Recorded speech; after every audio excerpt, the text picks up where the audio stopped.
Hey, what's up, you guys? It's JTA, Josh with Tech Addiction. And here we have the iPhone X versus the Galaxy Note 10. And this isn't so much as a versus, just more like a sit down talk. And let's get in the nitty gritty of these two devices here. So, one of these devices I am returning or selling or whatever, and the other one, or giving away, I don't know yet. I don't know. And the other one I'm for sure keeping. And you can probably tell just because one is like full of apps and the other one isn't. So in comparison to the screens, the iPhone screen looks really great. The Galaxy Note 8 screen is amazing.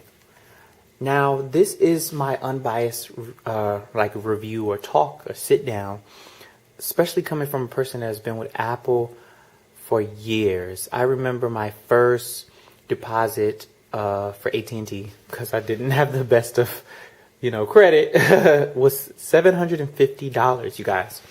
So I think the first time they ran my credit, I was trying to get the phone. It was, and I was young and dumb, so I messed that up really young. And not only just me, like it was with one card. I forgot to pay it and whatever. But anyways, I basically went to AT&T. They were like, oh, $500 down payment you'd have to put, and then you can get the iPhone 3G. Because I never got the first iPhone. And some people don't realize the iPhone 3G was the second iPhone ever made. There was no iPhone 2. It was just iPhone and then iPhone 3G. And then later on, they started coming up with the numbers. So, yeah, I had to pay $500 down. And then I didn't get it. I hesitated. I remember I got, then I went back. And then later, they're like, oh, now $750. Wow, they were hardballing. Now, guess what? You can just lease phones, buy them outright, do whatever you want to do with them. I think you could always buy them outright, though.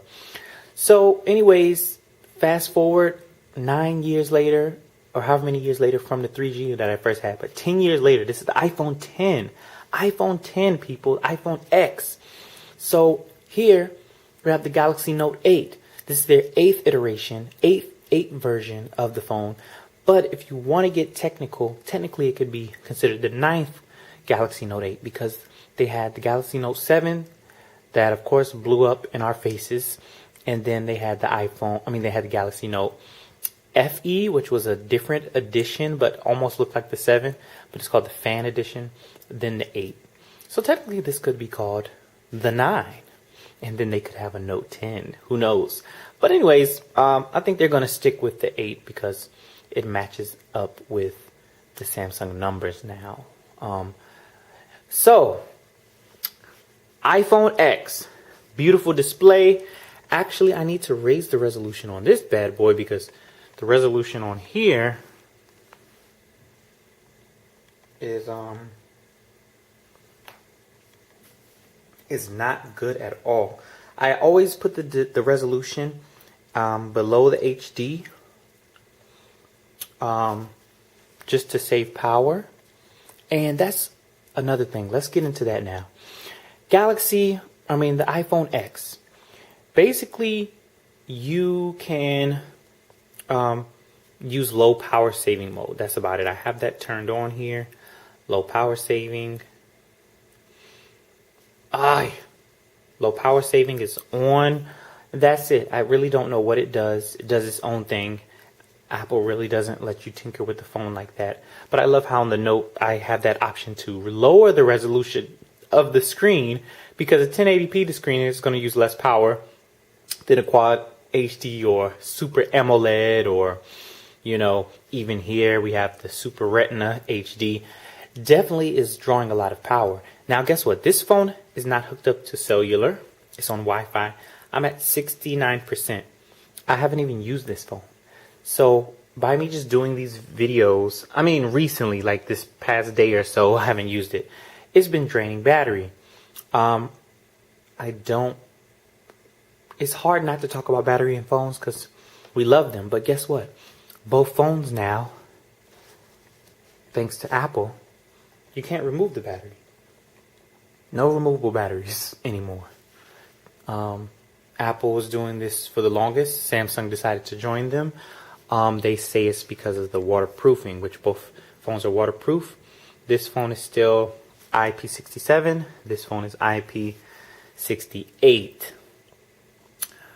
So back to me just talking. I'm just casually talking about these phones here, guys. So this video may be long. But yeah, I was not a big fan of the notch. So as soon as I seen this phone, I was like, wow, like, okay, this is a new design. It looks great in the videos, but just holding it, it still looks beautiful. The curves, the edges, the glass, you know, everything. Just not the notch. I know people are going to say, oh, well, no, I just, after a while, I forget about it. Yeah, you can forget about it or you cannot think about it, but why should I have to basically just accept it? Just like we accepted when they took away the headphone jack. I accepted that. I accepted you taking away the headphone jack. And now since we're talking about taking away features, because we talked about the notch, the Galaxy doesn't have a notch. But then I have my friend that says, ew, look at that bezel. Ew, ew. Really? Really? Bezel, huh? Really? You barely see that. If you want to say bezel, it kind of looks as if it's just a part of the frame. It's not that thick. To be honest, this is still, I mean, it's still pretty thick around the iPhone, but I'm pretty sure they could have got that to be a bit thinner. But hey, I'm not nitpicking on this on the iPhone, because this around here, that's fine. Like, that's fine. I don't mind that. It's okay, you know? But I just didn't feel like, you know, and then the home button. Like, I'm sorry. I still want the home button. To be honest, look what I'm rocking with. This would be amazing if they brought this design back. iPhone SE, iPhone 5, and made this bigger in all screen. And it brought these edges back. But they don't want the edges, they want it rounder. I really love this design, but I really just love the fingerprint sensor. So, if you're a fan of the fingerprint sensor, you go get an 8. And that's what a lot of people are doing. A lot of people are just picking up iPhone 8 Pluses or 8s and returning the X. From, where was I at? I think I was in another app when they were telling me, yeah, a guy returned it, he didn't, you know, like the X, but hey, it's not for everybody, blah, blah, blah. Yeah. I mean, if you're not in love with the design and you're paying all this money, I want to pay all this money and love the design. I don't want to feel like I'm getting, with the iPhone, I won't lie, it feels like you're getting another version of the iPhone S. I mean, the iPhone 7 or the iPhone 6 or the iPhone, like the body, okay, and the back. I mean, they turned the camera around. Wow. You know, but hear me out, people. Don't go out and kill me in the comments, okay? Because the Note 8 is fairly marginal change from the 7, from the, well, definitely a different change from the 5, but the smartphones are so good now, and it's like, what else are you going to do? I'm pretty sure they can find something else to do, but as long as we keep paying and spending this money, they don't care. They're just going to make little changes here, there. But again, a lot of Apple's changes are amazing under the hood, which I applaud them for that. Under the hood is like super fast, speedy, swift. Sometimes this does feel a little dated, how it looks, but they find ways to refine it, make it a little more interesting. You know, when you slide down, this pops and comes out of somewhere. You know what I'm saying? Like, so it looks good. The Note 8, not all the time the transitions look like they're coming from somewhere. I mean, a lot of purists and minimalists, if they do get like a Pixel, they prefer a Pixel or a Galaxy phone. They don't get the Note 8 or, you know, they don't get the Samsungs, period. They just stick with straight up Google. I actually prefer and love the Note 8's software for the fact that they were the first for a long time doing the 2-in-1 window. I think it was introduced in the Note 3 or Note 4, where they had the split screen multi-window. We could do two things at once. I was longing for this on the iPhone X. Like the iPhone X, man, not just iPhone X, but the iPhone period. There used to be I used to jailbreak my iPhones all the time just so I can get the widget to do the 2-in-1 window and other little widgets and stuff like pop-up window for older phones before, because it's on the iPad, but it's not for the iPhone. But stuff like that's not a super deal breaker because I don't want to do too much multitasking, because you do too much, then you get nothing done. But the 2-in-1 is needed because there's always a text coming in or a YouTube video I want to play in the background and still do other stuff in a full app. So I can literally split the screen up here, open up the text, split the screen, have YouTube at the top, and then doing other stuff at the bottom. iPhone is just iPhone. So don't expect anything grand. Now, there are some people that are just going to use their phone as a phone and do other things. But I feel like for the iPhone X to be so simple and simplistic with the software, why would you pay $1,000 just to do simple tasks? Just to make phone calls? Just to do, are we paying for the camera? Maybe that's something to think about. Remember, this is just open discussion. Maybe that's something to think about. Are you willing to pay this much? We have a great camera. We have these software gimmicks. They used to talk about Samsung all the time for their gimmicks, this and that. Oh, they didn't change it. And now it's Apple is actually the one with the gimmicks, like the software with the, but I think they've always been about, not gimmicks, but like now that's a gimmicky feature. It's almost like you could do that stuff in Photoshop or in an app, blur out the background, take it out. But now it's all in one in the camera app, which does make it more convenient and easier for people, which is why people tend to go to Apple for its ease and convenience of its functions. Me, when I use my iPhone, I never delete the stock apps because I use the App Store, iTunes, I use news, I use everything here. So I love reading the news. I love using the podcast app. I listen to a bunch of different podcasts from different people. So yeah, the TV app, I use that sometimes to reference and see what's playing, what's in the iTunes store, what connected apps do I have that I can just, use that. Some people want to delete all that stuff. The Apple Watch. If I'm using an iPhone, I'm sorry, the Apple Watch has rubbed off on me as a fitness device that I prefer to use with the iPhone. The same as I prefer to use the Galaxy Gear from using the Samsung. They work together great. It keeps me motivated and keep me going as far as exercise and just getting outside to challenge myself. But the health app is lacking. The Samsung app shows more information, and I do feel like it's a little bit more helpful, but it looks ugly. It's clunky, it's this, it's that. This iPhone X and iPhone is the user interface.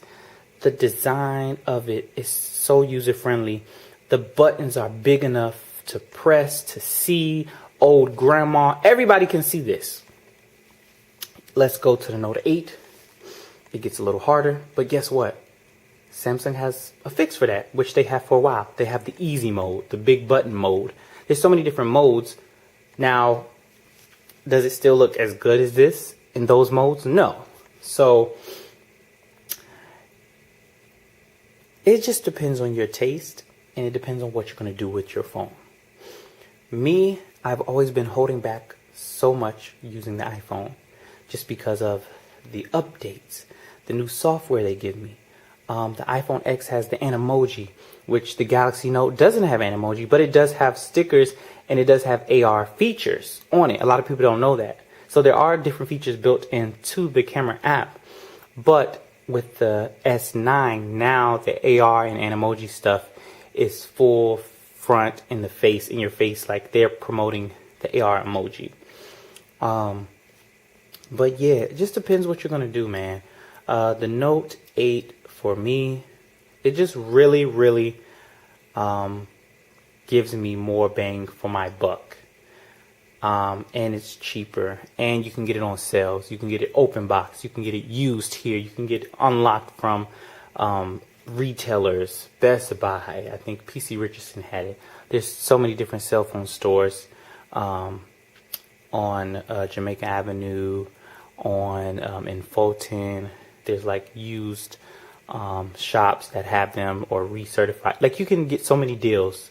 Versus iPhone X, I mean, you take a chance, maybe with Craigslist, maybe with Swapper. But Apple and these other stores, they're never going to have any deals. Besides, if you go to the carriers, which they want you to do that. And the carriers will give you a deal. You can maybe do a trade-in. You could do a lease. You can do whatever. I'm not big on having contracts and being locked down to something. And it's not just because I don't have the money to pay for it. I just choose not to, because when I decide to cancel and go or do whatever, for me, it works for me. Just like these phones should work for you. So with that whole debate over iPhone or Android, if I had the money, I would have both.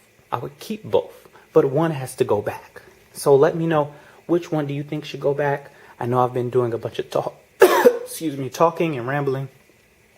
I think I'm going to make this into a 2-part thing and come back and talk some more about it. But yeah, you guys, iPhone X or Galaxy Note 8, which one would you prefer? Which one do you like more? What software apps do you use? Are you into the ecosystem? Because I am. I have Apple Watch. I have iPhone. I'm not that tied in anymore. I got rid of my Apple TV and my iPad. That helped out a lot. So just not having to use the iPhone and Apple Watch, but still using my Mac, it really bothers me using my Mac because certain things don't sync properly using the Galaxy Note 8. But that's okay. If I had the Note 8 and I used the Windows, it still wouldn't sync properly because I still have to download apps and other things to get it working with that, because there's no Samsung computer. Well, there are, but you probably won't just go buy a Samsung computer just because you have a Samsung phone. But anyways, this has been JTA, Joshua Tech Addiction. This has been a long talk, so you guys, if you're willing to listen, let me know what you think, and I'll see you guys in another video.